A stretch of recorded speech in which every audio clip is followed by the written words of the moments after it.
That means every 2 weeks I will make $550. So I will make $1,100 a month. That is pretty good for part-time. It's only 17, well, it's 18 hours a week, but I have two like 30-minute breaks that I'm unpaid for. So I only work 17 hours a week. So that's 34 hours for $550. That's not bad. My hourly wage is $17.57 for anybody that's curious. The minimum wage in Connecticut, I think, just went up to $16 possibly, or $16.50. So I don't make quite much more than minimum wage. So even though I'm making less money per paycheck at this job than I was my retail job, I'm making more per hour. And also the work is nowhere near as like stressful or busy. Like this job is so chill that I am absolutely fine only making $1,100 a month at this job. That is amazing for like the work that I'm actually doing. It still shocks me and I'm still trying to get used to the change of pace. So this is what a normal paycheck is going to be.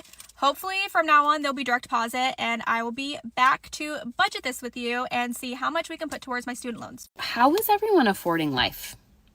Real question. How are you guys doing it? Because my daycare costs the same as our mortgage, which is just wild to me. And I had a crash out earlier today just about how like really expensive everything really truly is. And I just don't know how you guys are doing it. So I have a corporate 6-figure job. I should be able to afford life. We're not doing anything wrong. Just life is expensive. And I'm the breadwinner in my household. There's this like constant stress, like hanging over my head all the time of you got to make more to provide for your family, especially in this day and age. And it's wild because at the same time, I'm stuck in these corporate handcuffs and I am going through burnout. I don't want to continue doing this. I have like the mental load, hanging over my head. I'm trying to be a good mom, let alone like a good wife, daughter, sister, friend, which I'm failing at all of those things, I feel like. Not to be in y'all's business or anything, but how much money do y'all make an hour?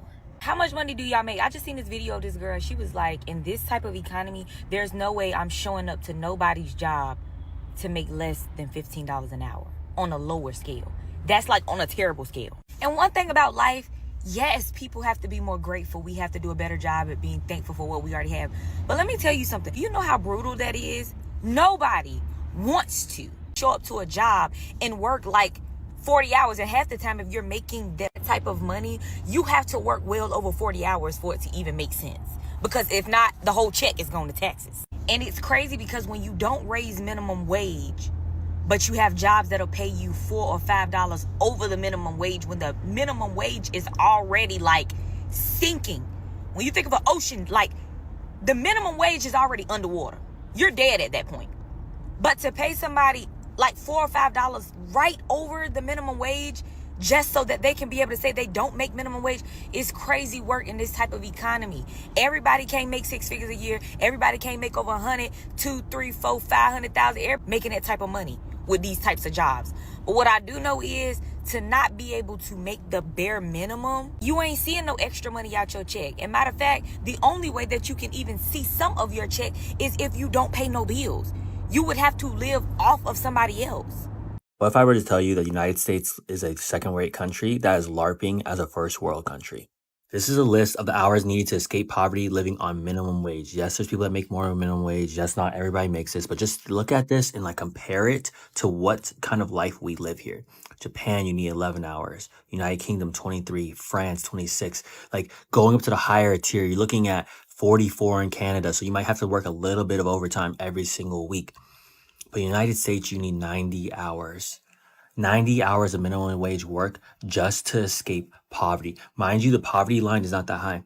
I think the poverty line is like $30,000 a year, which I don't even see how the poverty line is like that low, because really, I think if you're making anything less than 40 or 50 anywhere in the United States, you can't really afford a 1-bedroom apartment. And in some places like where I live in the Bay Area, you're talking about probably needing like $50, $60 an hour just to afford a 2-bedroom place, a 1-bedroom place, like comfortably. You cannot tell me that this is the land of the free, that this is the American dream. Like, because whose dream is it to work 2.5 jobs a week?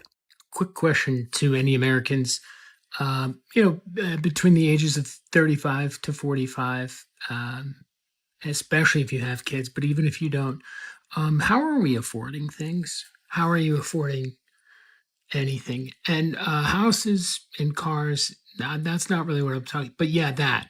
I mean more like, how are you affording gas and groceries and healthcare and utilities and all the other 900 subscriptions that are required to live these days? How are you doing that? I'm assuming you all also are not, you're not taking any vacations, and you've like us have just you've cut out the coffee and the Target shopping and the activities for the kids as much as you can. You've taken away. You've gotten rid of pretty much anything fun. Like, you're not having any more fun. Assuming you're also doing that, how are you living? If you have any tips or tricks, just go ahead and drop them in the comments.